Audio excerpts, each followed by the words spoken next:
Hello friends, welcome to Bava's cooking. வாங்க நம்ம இன்றைக்கி உருளைக்கிழங்கு சன்னா கிரேவி எப்படி செய்கிறதுன்னு பார்த்துடலாமா.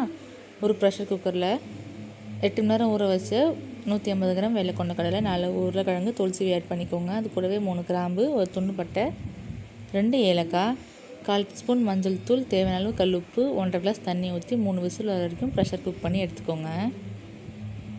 ஒரு மிக்சர் ஜாரில் ஒரு பெரிய வெங்காயம், 3 பழுத்த தக்காளி, 2 துண்டு இஞ்சி, 10 பல்லு பூண்டு ஆட் பண்ணி நல்லா பேஸ்ட்டாக அரைச்சி எடுத்து வச்சுக்கோங்க. ஸ்டவ் ஆன் பண்ணி கடாயை வச்சு 3 டேபிள் ஸ்பூன் எண்ணெய் விட்டுக்கோங்க.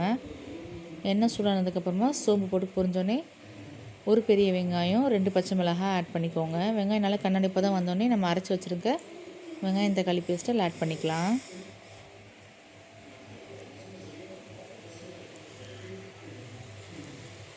நல்லா எண்ணெயிலே வதக்கிட்டுக்கோங்க. இப்போ கொஞ்சமாக கல் உப்பு ஆட் பண்ணி மிக்ஸ் பண்ணிவிட்டு தட்டை போட்டு மூடி வச்சிடலாம். ஒரு 3 to 4 மினிட்ஸில் தக்காளி நல்லா வெந்து பச்சை வடை போய் எண்ணெய் பிரிஞ்சு வந்துடும்.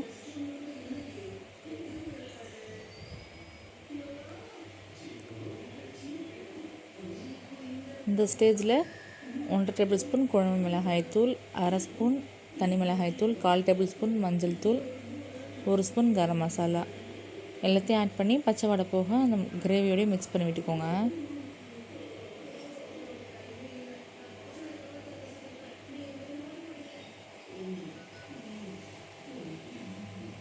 நல்லா பச்சை வடை போனதுக்கப்புறமா நம்ம வேக வச்சு வச்சுருந்த கொண்டக்கடலை தண்ணியோடய ஆட் பண்ணிக்கோங்க.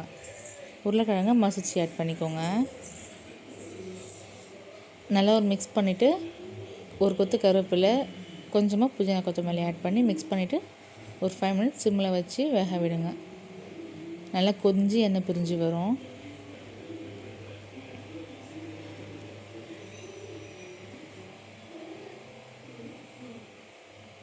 இது இட்லி, தோசை, சப்பாத்தி, பூரிக்கெலாம் சூப்பரான காம்பினேஷனாக இருக்கும்.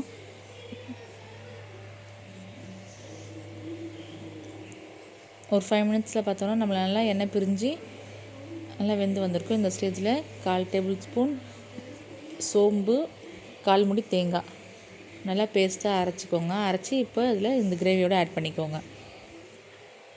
ரொம்ப கொதிக்க விடாதீங்க. ஒரு கொதி வந்தோடனே ஸ்டவ் ஆஃப் பண்ணிடலாம். இப்போ நீங்கள் சூடாக சர்வ் பண்ணலாம். இதே மாதிரிலாம் செஞ்சு பாருங்கள். செஞ்சு பார்த்துட்டு எப்படி வந்துச்சுன்னு கமெண்ட்ஸை சொல்லுங்கள்.